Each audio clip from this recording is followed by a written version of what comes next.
Well, I'm here once again with the IBM Portable PC, and I found something remarkable regarding this warped video issue that I've been dealing with.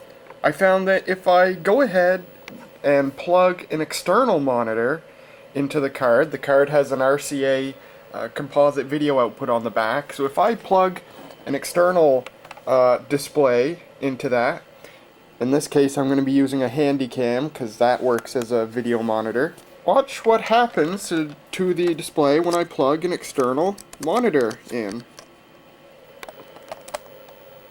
It becomes perfect. And if we look at my Handycam, which is in the video playback mode, which is when the AV input works, you can see the video output there. So, and I'll go ahead and unplug it again. And the warping comes back. Plug it back in, and it's perfect. So it looks like, for reasons beyond me, that CGA card, the composite video output is outputting too high of a level, too much voltage, literally, and the CRT just can't handle it, and it's making that distortion. And even when I turn the brightness way down to nothing, you still get that distortion.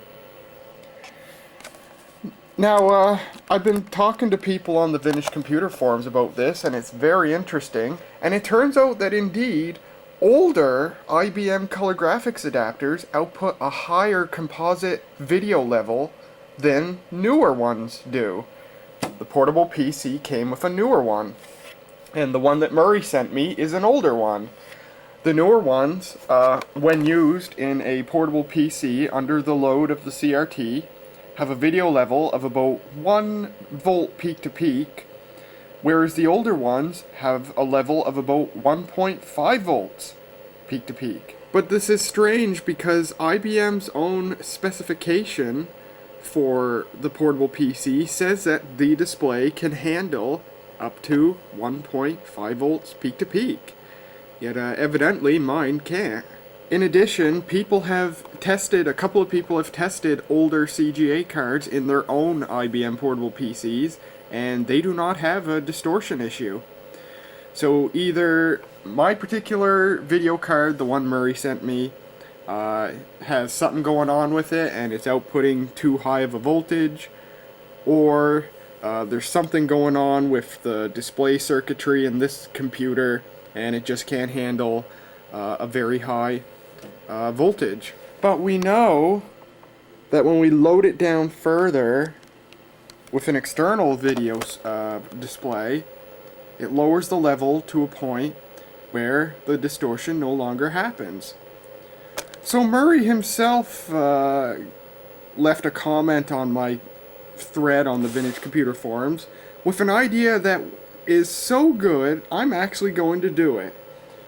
He said, why don't you try and take something like a resistor and put it across the composite video output of the card to load it down a bit in such a way that the internal display is no longer warping. So I tried this. I took this resistor. I'm too lazy to read the color bands on it, but I measured it to be about 290 ohms. And I know that on this Handycam video plug here, or this Handycam AV plug, the two middle rings are the video signal, so one of those two is ground and the other is the video signal. And if I take this resistor and put it across those two bands, you can see the PC's display doesn't warp anymore. I'll do that again with the light out, resistor on, and it looks pretty perfect. Works excellent. So you know what I'm going to do in this video? I'm going to yank the video card out, and I'm going to solder this resistor on the inside of the card across the composite video output. And that ought to fix this problem. So I'll open this thing up, remove the video card. When we come back, I'll have the video card. I'll have my soldering iron ready, and we'll stick this resistor on the card. And here's the star of the show. And here's the external composite video output. And you can see there's a signal pin right there, and then this flange here is connected to ground, or it should be anyway. So there's a signal pin right in the center of the video, ground pin, ground pin. So what I can do is just take this resistor and solder it just like that, right across the signal pin and one of the ground pins. So let me do that and then we'll test the card. Well, there it is. It's a pretty bad soldering job because it's really hard to get something that small to stay still. But there it is. Let's stick the card back in and see how it works. Alright, card is in. Let's try this and hope nothing breaks.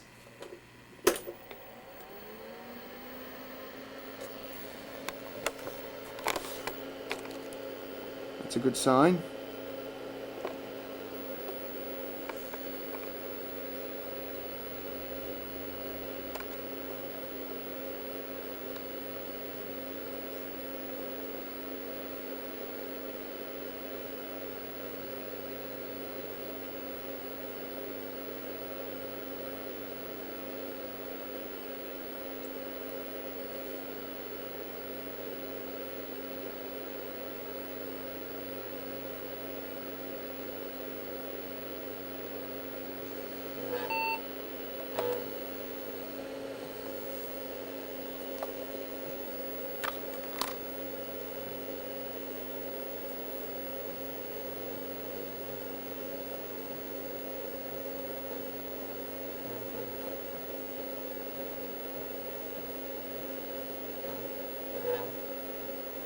Okay,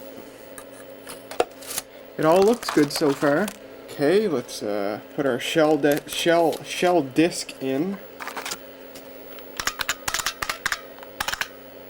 See how it looks.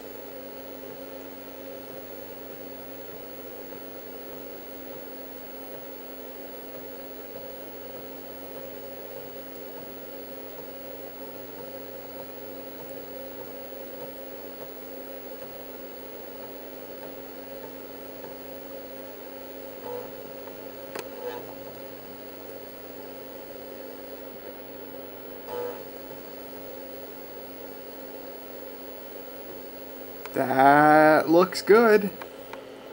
I like it. Sweet. So that fixed it. Awesome.